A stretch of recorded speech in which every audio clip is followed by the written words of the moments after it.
Nas últimas semanas, os fundos imobiliários subiram de forma assustadora. E se antes a possibilidade de encontrar um fundo de qualidade e descontado era uma tarefa fácil, hoje já é preciso ser muito mais cuidadoso e seletivo nas escolhas.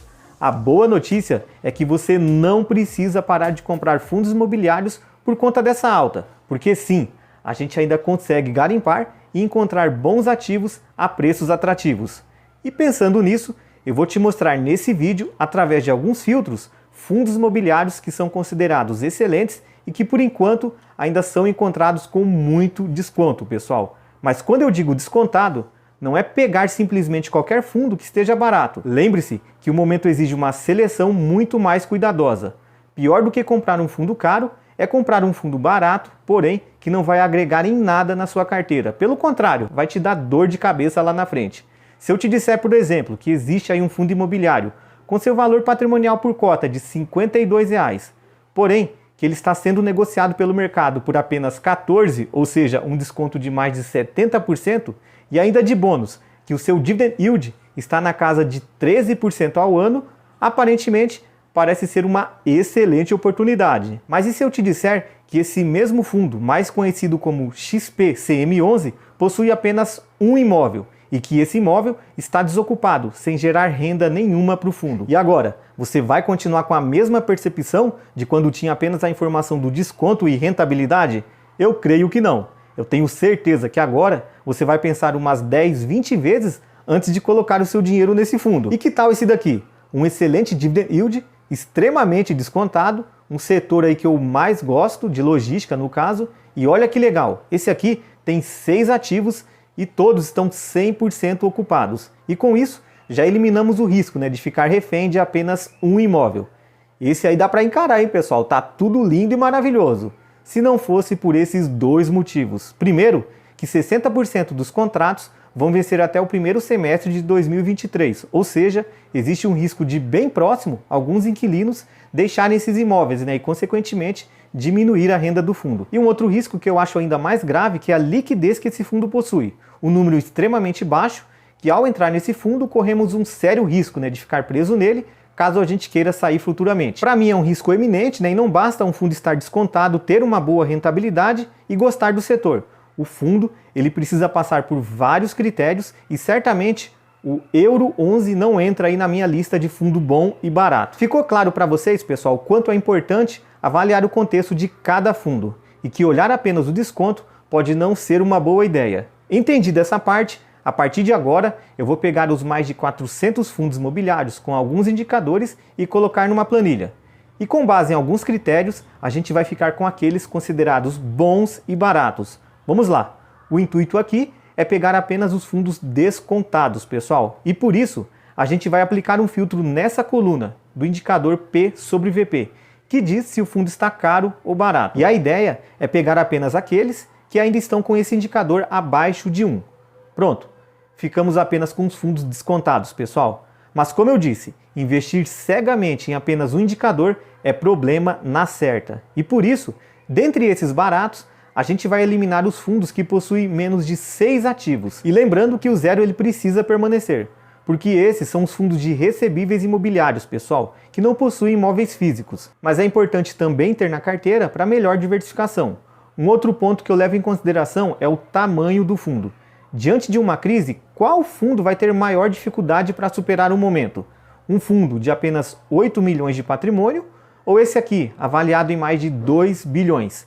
Seguindo esse critério, eu vou deixar apenas os fundos que possuem no mínimo 500 milhões de patrimônio, pessoal. E agora a gente entra no critério de liquidez. Afinal, ninguém quer comprar um fundo imobiliário e não poder sair dele, caso o fundo perca seus fundamentos e não faça mais sentido manter na carteira. Eu peguei a média de liquidez dentre esses aqui, pessoal, e cheguei no número aproximado de 10 mil negociações diárias. Esse número é o que a gente vai considerar aqui, fundos com média de mais de 10 mil negociações por dia. E dessa forma, chegamos na lista com os fundos que possuem excelentes indicadores e mesmo assim estão descontados. O dividend yield de cada um deles a gente vai ver já já, mas calma aí, espera aí que agora chegou a parte mais interessante do vídeo, que é a comparação entre eles. Eu peço aí uma atenção especial para esse momento, para você aprender e poder fazer isso também. A planilha ela vai ficar disponível, mas eu quero que você entenda como que ela foi construída. A gente clica aqui em qualquer campo dessa tabela, opção Inserir, tabela dinâmica. Agora, a gente vai criar 5 tabelas, cada uma com um tipo de informação. Eu vou colocar aqui o setor, o código dos ativos a gente coloca aqui para ficar em linhas, e eu vou arrastar o indicador liquidez para esse lugar aqui, para esse campo aqui. Feito isso, eu vou simplesmente copiar e colar 5 vezes essa mesma tabela.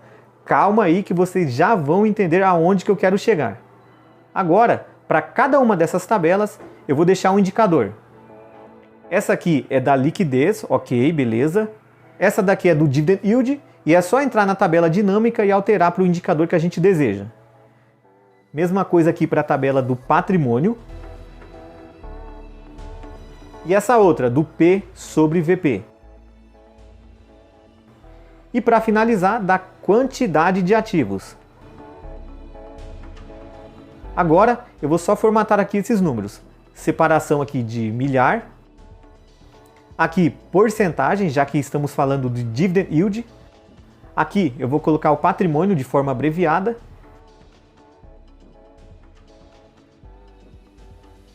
Feito isso, agora eu vou incluir um gráfico aqui para cada indicador. A gente clica em qualquer célula da tabela, inserir gráfico, e eu vou repetir esse processo para cada uma dessas tabelas.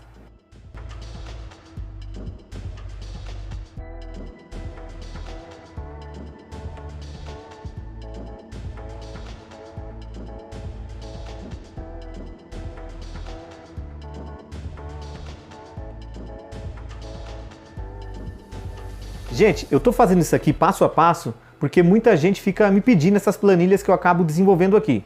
Então, melhor do que dar essa planilha, que inclusive vai estar na descrição, é ensinar como elas são desenvolvidas. Vamos lá! Com os gráficos criados, eu vou pegar todos eles e copiar para uma nova guia. Eu vou nomear cada gráfico com seu respectivo indicador e deixar arrumadinho aqui para uma melhor visualização. É dar uma perfumada, né, como diz no linguajar.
E agora o mais legal, pessoal, presta atenção. Olhando isso aqui, fica bem confuso para entender, né? Já que temos muitas informações. E uma dica que eu vou te dar, jamais compare fundos imobiliários de segmentos diferentes. Se você avaliar indicadores de fundos de shopping, não coloque no meio fundos de logística, por exemplo. São segmentos distintos e estão inseridos em ramos diferentes. E como que eu faço para separar setor por setor nesse bololô todo aqui? Olha só que legal. Clique em uma das tabelas, pode ser qualquer uma mesmo. Opção Análise de tabela dinâmica, inserir segmentação de dados, e eu vou escolher a opção aqui do setor. Eu dou um OK. Agora eu clico em segmentação, conexões de relatório, e eu vou vincular essa segmentação a todas as tabelas que nós criamos. Eu dou um OK. Eu vou pegar essa segmentação e levar lá para a tela dos gráficos. Eu vou alterar aqui a forma de visualização desses botões.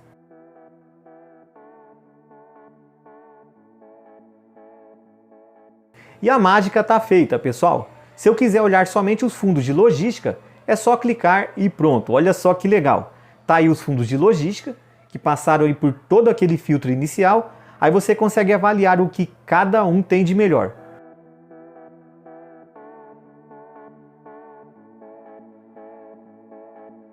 Aí muitos vão se perguntar, né? Peraí, cadê o HGLG11, que é um fundo referência nesse setor?